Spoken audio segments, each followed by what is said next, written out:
ఇంతకుముందు ఏదో పారాసిటమాల్ ఇస్తే జ్వరం తగ్గేది, ఇప్పుడు తగ్గుతుందా? అవును. దానికి డయాగ్నోస్టిక్స్ టెస్ట్కి పంపిస్తారు. పారాసిటమాల్ రూపాయి ఉండేది, టెస్ట్ చేసుకొని వస్తే 10,000 అవుతుంది. ఆ 10,000 ఎక్కడికి వెళ్ళి తేవాలా?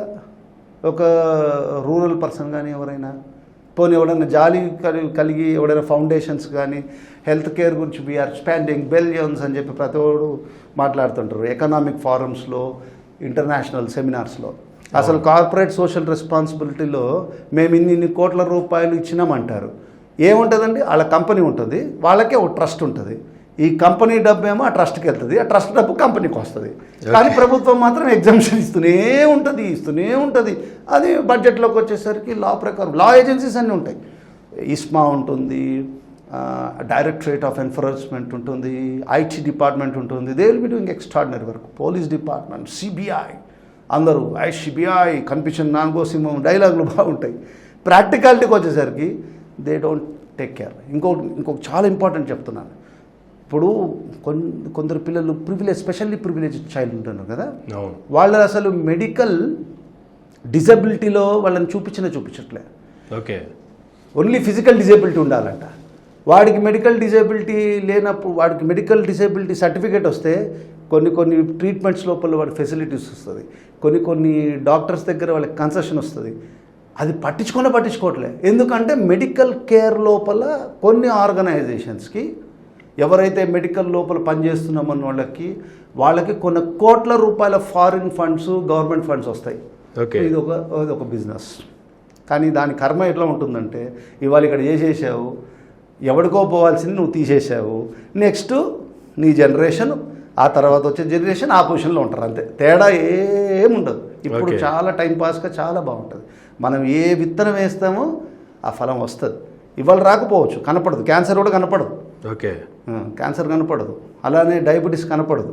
తండ్రికి వచ్చింది, తల్లికి వస్తే బిడ్డకు వస్తుంది అంటున్నారు. తల్లికి వచ్చిందంటే అంతకుముందు ఏదో జెనెటిక్. సో కర్మ కూడా అంతే. మనం చేసిన తప్పిదం ఏదైతే ఉందో అది ఇంకో రూపంలో వస్తుంది. అందుకనే రోగాన్ని నివృత్తి చేసేది ఎలాగా, మన యాంగర్ని కానీ, మన కామంని కానీ, క్రోధాన్ని కానీ, ఇతరతరన్నీ ఎలా కంట్రోల్ చేసుకోవాలి, ఎలా బంధంలో నుంచి ఉండాలి, ఎలా మనం జాగ్రత్తగా ఉండాలని భగవద్గీత చెప్పింది. భగవద్గీత మనకి ఇంట్రెస్ట్ లేదు, మనం చదవము. కానీ అది మళ్ళీ అదొక $multi ఇండస్ట్రీ. అందరికీ భగవద్గీత కావాలి. అదొక మేనేజ్మెంట్ సిస్టమ్ అనమాట. భగవద్గీత అనేది కొందరికి ఏదో టీచ్ చేయడానికి అదొక టైంపాస్, ఒక సిలబస్ లాగా. దాంట్లో ఉన్న స్పిరిచువాలిటీ మనకు కనపడదు. అది ఒక corporate management syndrome. Peter F Drucker management principle లాగా, ఇంకెవరెవరో వాళ్ళ ప్రిన్సిపల్స్ లాగా. దాంట్లో ఏం చెప్పారు? Anger management, corporate governance. దానికి భగవద్గీతకి సంబంధం ఉందా అంటే ఉంది. భగవద్గీతకి అన్నిటితో సంబంధం ఉంది. కానీ దాని మీద $multi-billion ఇండస్ట్రీ. దాంట్ లోపల భగవద్గీత 4 శ్లోకాలు ఎవరని చెప్పేసి 4 ఇంగ్లీష్ బొమ్మలు వేసేసి 4 చక్కగా అది ఆడియో విజువల్ ప్రజెంటేషన్ చేసేస్తే వాళ్ళు లైఫ్ కోచ్లు అయిపోతారు. కోచింగ్, రైల్వే కోచ్ లాగా. ఇంకా వాళ్ళు చెప్పిందే చెప్పుడు, అది కరెక్ట్. అది మళ్ళీ ఇంటర్నేషనల్ ఫారమ్స్లో వెళ్ళిపోతారు, స్పీకర్స్ అయిపోతారు. వాళ్ళతో దాంట్లో ఎలా ఆహారం తీసుకోవాలని, సాత్విక, రజసిక, తమసిక ఆహారం, ఏ ఆహారం తీసుకుంటే నీకు ఏ గుణం వస్తుంది అని సుస్పష్టంగా భగవద్గీత చెప్పింది. దాన్ని మాత్రం ఎవరు హైలైట్ చేయరు. ఏ ఆహారం తినాలి, నువ్వు తింటే నీ మనసు ఎలా శుద్ధి అవుతుంది, అది వద్దు. Anger management. ఎందుకంటే యాంగర్ అంటే ఎంప్లాయీకి కానీ లేకపోతే అక్కడ ఉన్న కార్పొరేట్ బాస్కి కోపం వచ్చింది అనుకోండి, చాలా కాంప్లికేషన్స్ వస్తాయి. దాని గురించి పాపం కార్పొరేట్స్ అన్నీ కూడా వర్క్ చేసి ఒక బడ్జెట్ అలాట్ చేసి చేసి దాన్ని చూస్తారు. అదే ఇప్పుడు వెల్నెస్కి యోగాను, ఆయుర్వేదము అట్లాంటిది ఇప్పుడు ఎట్లా వర్క్ ఫ్రమ్ హోమ్ కదా, 6 o'clock 7 o'clock ఒక ఫ్రీ యోగానో ఏదో ఒకటి కార్పొరేట్స్ ఎందుకు స్పాన్సర్ చేయవు? ఎంప్లాయీస్ యొక్క బెనిఫిట్ గురించి చేస్తే బాగానే ఉంటుంది. కానీ చెయ్యరు. ఇంతకుముందు పాపం వీళ్ళు కార్పొరేట్స్ అందరూ కూడా, అంటే కార్పొరేట్స్ ఎందుకు చెప్తున్నా అంటే వాళ్ళే అసలు ఇవాళ థింకింగ్ మిలియా, ఇవాళ ఇండియాకి వాళ్ళే లీడర్షిప్ అనే భావనలో ఉన్నారు. కాబట్టి వాళ్ళు ఇంతకుముందు పొద్దున్న 8 o'clock వెళ్తే సాయంత్రం 6 or 7 వచ్చేవారు. పాపం వర్క్ ఫ్రమ్ హోమ్ అని పొద్దున 5 నుంచి రాత్రి 12 గంటల వరకు చేసి, అప్పుడు 12 పడుకుండే ముందర కూడా పైన బాస్, ఆయనకు అక్కడ టైం అమెరికాలో ఉంటుంది, ఆయన ఒక్కసారి ఫోన్ చేస్తే ఈ టెన్షన్కి ఈయన టెన్షన్ అని పై యాంగ్జైటీ న్యూరోసిస్ వచ్చి ఆ కార్పొరేట్లో ఉన్నప్పుడు పోయేదానికంటే ఇంట్లోనే పోయే పరిస్థితి వచ్చింది. ఓకే కదా, కాబట్టి అక్కడ ఏంటంటే ఆ లైఫ్ మేనేజ్మెంట్ స్కిల్ అనేది రిలేటివ్గా చేయాలి. ఒక మంచితనంలో వాళ్ళకి చెప్పాలి. ఎందుకంటే ఒక జనరేషన్స్ మిస్ అయిపోయింది. కొన్ని గుడ్ థింగ్స్ని కనెక్టివిటీ మిస్ అయింది. ఆ కనెక్టివిటీని కొంచెం రెస్టోర్ చేసి కొంచెం ఓపెన్ చేస్తే అయిపోతుంది. కానీ ఓపిక లేదు కదా. ఐదర్ వింటే ఎక్స్ట్రీమ్ వెళ్ళిపోతున్నాము, వినకపోతే అస్సలు వినము. ఆ మధ్యలో బ్యాలెన్స్ వస్తేనే నీకు ఫ్లో వస్తుంది. ఇప్పుడు కరెంటు కూడా మరి ఎక్కువ వోల్టేజ్ వస్తే ఏమవుతుంది, డేంజర్ అవుతుంది. అలా తక్కువ వస్తే అసలు డిమ్ లైట్ ఉండదు. కరెక్ట్ వస్తేనే కదా బల్బ్ వచ్చేది నీకు. మరి అది పరిస్థితి. కాబట్టి ఇలాంటి దృష్టిలోపల ఉన్నప్పుడు ఓవరాల్గా చూసుకొని అసలు నే బాడీ ఏంటి, నా మైండ్ ఏంటి, నా మైండ్ బాడీకి లింక్ ఏంటి, నా సెన్స్ ఆర్గన్స్ ఏంటి. అసలు ఫస్ట్ చాలామందికి మన సెన్స్ ఆర్గన్స్ అంటే ఏంటి, జ్ఞానేంద్రియం కర్మేంద్రియంకి డిఫరెన్స్ తెలీదు. తెలీదు అంటే తెలుసుకుంటారు. నాకు కూడా మొదలు తెలియదు, తర్వాత స్టెప్ బై స్టెప్ ఎవరైనా తెలుసుకుంటారు. సెన్స్ ఆర్గన్స్ అంటే ఏంటి, సెన్స్ ఆర్గన్స్, సెన్సిటివ్నెస్, సెన్సేషన్, ఇవన్నీ కూడా ఒక్క పదం వచ్చిందనుకోండి, sense, sixth sense, seventh sense, sensitiveness, sensitiveness, ఇవన్నీ కూడా మారుతాయి. ఆ ఒక పదం నేర్చుకుంటే ఇవన్నీ వస్తాయి. డిక్షనరీ చూడాలి.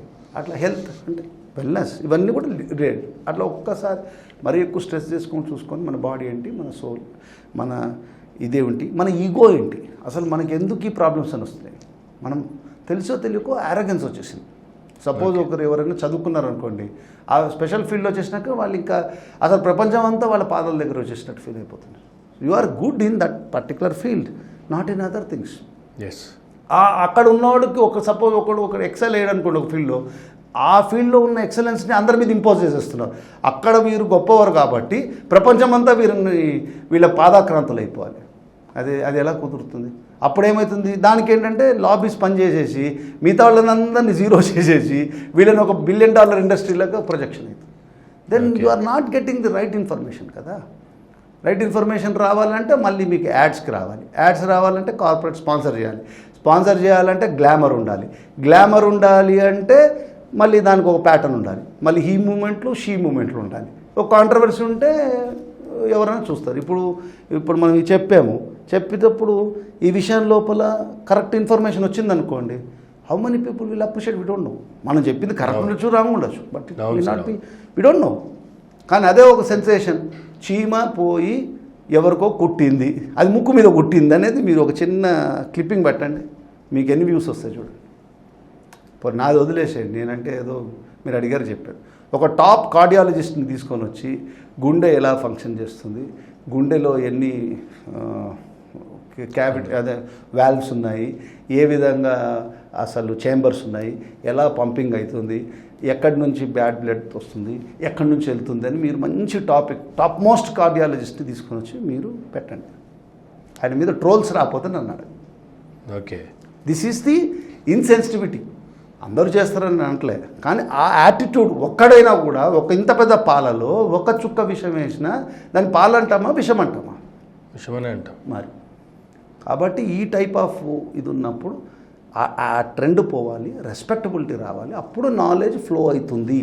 చెప్పేది ఏంటంటే పెద్ద వాళ్ళు మంచి తెలివిగల వాళ్ళు, నిజంగా హెల్ప్ చేయాలనుకున్న వాళ్ళందరూ కూడా రెడీ ఉన్నారు, వాళ్ళందరూ చెప్తారు. నెక్స్ట్ ఏంటంటే astrology with remedy for health. ఏమండి ఇప్పుడు ఏ దశ నడుస్తుంది, మీకు ఇప్పుడు కుజుడు ఈ ఇంట్లో ఉన్నాడు, దీనివల్ల మీకు ఇది రావచ్చు ఉంది.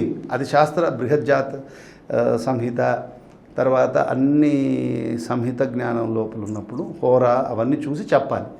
అక్కడ కూర్చొని ప్రశ్నకి అప్పటికప్పుడు ఎలా చెప్పావు? Please do subscribe Myra Media. Please subscribe Myra Media. Subscribe to Myra Media. Please like, share and subscribe to Myra Media for lot of film news, gossips and hot news. Please like, share and subscribe to Myra Media. For more interesting updates, please subscribe to Myra Media YouTube channel. For more updates, please subscribe to Myra Media. So like, share and subscribe to Myra Media.